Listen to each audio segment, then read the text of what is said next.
أعوذ بالله من الشيطان اللعين الرجيم. بسم الله الرحمن الرحيم. الذي خلقني فهو يهدين والذي هو يطعمني ويسقين وإذا مرضت فهو يشفين والذي يميتني ثم يحيين والذي أطمع أن يغفر لي خطيئتي يوم الدين. اللهم صل على محمد وآل محمد وعجل فرجهم. السلام علیکم ورحمۃ اللہ وبرکاتہ. اللہ تبارک و تعالیٰ کا شکر ہے کہ سورہ شعراء جو قرآن مجید کا 26 نمبر کا سورہ ہے اس کی 5 آیات کی تلاوت کا شرف میں نے حاصل کیا،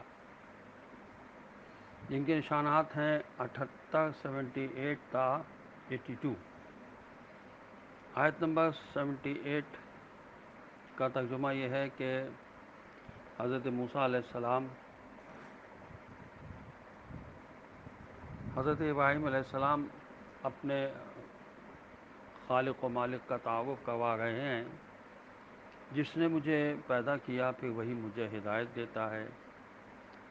آیت نمبر 79 کا ترجمہ یہ ہے اور وہی مجھے کھلاتا اور پلاتا ہے۔ آیت نمبر 80 کا ترجمہ یہ ہے اور جب میں بیمار ہو جاتا ہوں تو وہی مجھے شفا دیتا ہے۔ آیت نمبر 81 کا ترجمہ یہ ہے اور وہی مجھے موت دے گا پھر مجھے زندگی عطا کرے گا۔ حضرت ابراہیم علیہ السلام رب العالمین سے اپنی وابستگی کے دلائل پیش فرما رہے ہیں۔ پہلی بات تو یہ ہے کہ وہ میرا خالق ہے،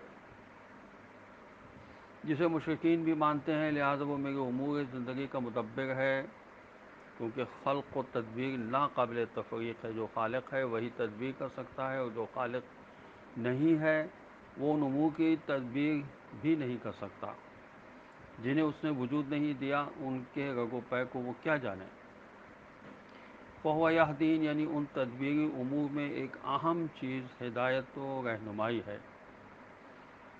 اس دنیا کی زندگی کے ہر قدم اور آخرت کی نجات و سعادت کے لیے اس کی ہدایت کی ضرورت ہے، جو اس نے میرے وجود میں ودیت فرمائی ہے۔ فہو یہدین کی فا تفریع سے یہ بھی معلوم ہوتا ہے کہ ہدایت تخلیق کا نتیجہ ہے، چونکہ وہی میرا خالق ہے پس وہی میری ہدایت کرتا ہے۔ جیسا کہ سورہ مبارکہ طٰہٰ جو قرآن مجید کے 20 نمبر کا سورہ ہے، اس کی آیت نمبر 50 میں ارشاد ہوا، قال ربنا الذی اعطی کل شیء خلقہ ثم ہدی۔ موسیٰ علیہ السلام نے کہا ہمارا رب وہ ہے جس نے ہر چیز کو اس کی خلقت بخشی پھر ہدایت دی۔ اس کی طرف سے ملنے والی ہدایات میں میری بقا و ارتقاء کا راز مضمر ہے۔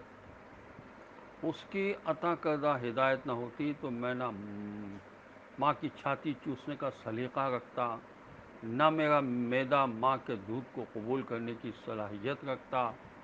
اس کی عنایت کردہ ہدایت نہ ہوتی تو میرے پاس ایسا ضمیر نہ ہوتا جس سے میں اپنے خالق اپنے معبود کو پہچان سکوں۔ کہ فرمایا والذی ہوا یطعمنی ویسقین، میرا رب وہ ہے جو مجھے کھلاتا پلاتا ہے، میرے جسم کی ضرورت کی تمام چیزیں خلق فرماتا ہے اور انہیں میری دسترسی میں رکھتا ہے۔ اشارہ ہے مشرکین کے اس عقیدے کی رد کی طرف جو اپنے بعض معبودوں کو رزق کا رب سمجھتے ہیں۔ پھر ارشاد ہوا وَإِذَا مَرِضْتُ فَهُوَ يَشْفِينِ، جب میں اپنی نادانی کی وجہ سے فطرت الہی کی خلاف ورزی کر بیٹھتا ہوں اور مریض ہو جاتا ہوں، یا کسی ناگہانی حادثے کی وجہ سے میں مریض ہو جاتا ہوں تو وہ مجھے شفا دیتا ہے۔ مشرکین کے اس نظریے کی رد جو شفا اپنے بعض معبودوں کی طرف منسوب کرتے ہیں، پھر فرمایا والذی یمیتنی ثم یحیین، میرا رب صرف اس زندگی کا مدبر نہیں ہے بلکہ کل دنیاوی و اخروی زندگی کا بھی مدبر ہے۔ موت و حیات اس کی تدبیر کا ایک اہم حصہ ہے۔